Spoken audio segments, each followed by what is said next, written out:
Hello, friends. I'm talking to my new friend Steve today of the Boss Negotiator School. I'm Paloma Lev of the Negotiation Project.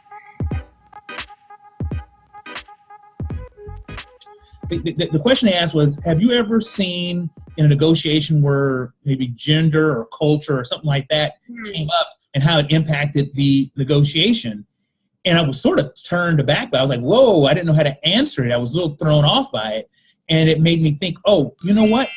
Maybe I need to focus a little bit more on this, in addition to my regular practice and everything, and start talking about this on using social media and everything. And since that time, we've started the Boss Negotiator School, and in a couple of days, we're going to be announcing some other exciting projects.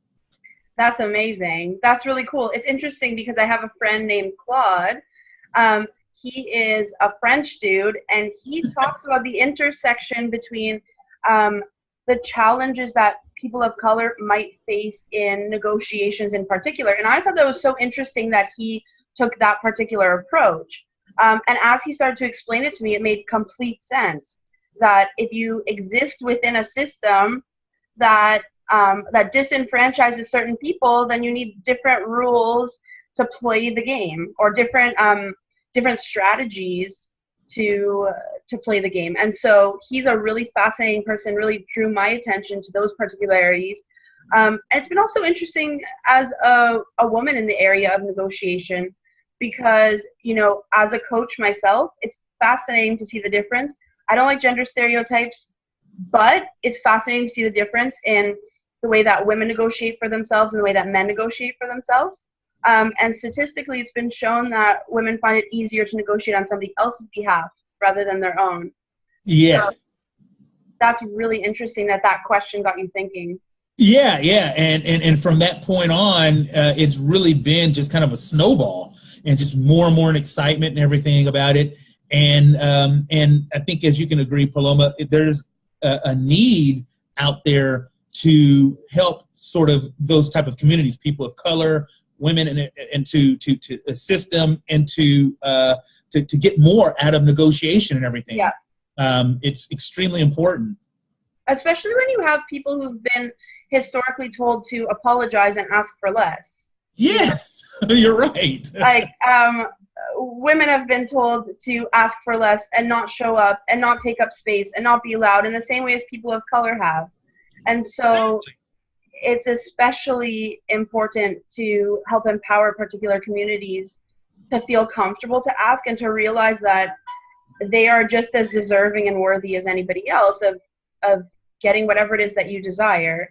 And also that there are scientifically, psychologically proven ways of triggering a yes. And studying those is really exciting. You heard me say yes? But that sort of changed for me in 2008, because I moved from the large law firm setting and moved into where I am now, which is we're a boutique firm. We're small, but yet we work on large transactions. But not only do we do the transactions, but as a business owner, I'm negotiating. And then I'm around a lot of people that are really good. I'm probably the youngest guy in my group. Everyone is like in their 60s and 70s. Right. And they're really kind of seasoned in the area of negotiation. And so I started picking up on things, and I'm like, you know what? There's got to be a way to not only, practice it, but study it as well. Yeah. And then I was fortunate, like I mentioned earlier, to get asked to teach a course in negotiation. And that has caused me to really, really understand the importance of, there's like a science of it.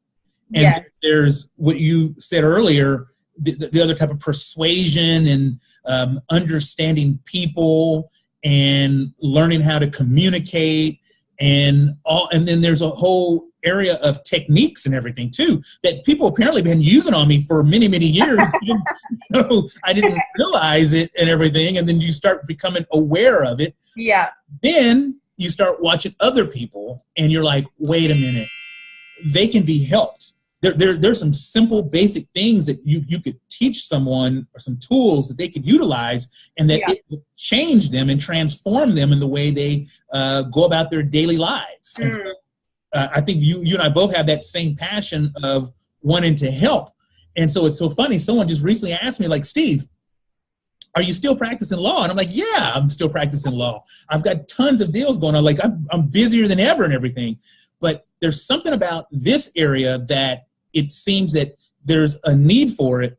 And that if people learn these skills, it can make a tremendous impact. So it's like, you're able, and I'm able to make an impact in ways that are just powerful, and it makes me feel good. I think a lot of people are like really afraid of rejection, and so they make it a personal thing. Right, you're but exactly as soon right. as you treat it as sort of like a game and seeing how flexible things are, you know, people believe so strongly in rules as though rules weren't created or constructed as well.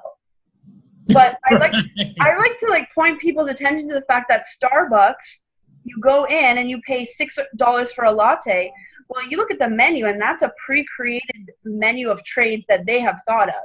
So, and if they can create, why can't we create deals for ourselves? Exactly. No, I love that, and that's I think one of the great things about negotiation is that it's a very creative art, and that with confidence, a lack of fear, and being willing to try, you can create all types of opportunities. And if you're listening to people when you're trying to reach an arrangement, you can actually go beyond just the simple agreement that you originally thought about. If you're listening, you can expand it and really get into some really great collaborative things that can grow into other things as well.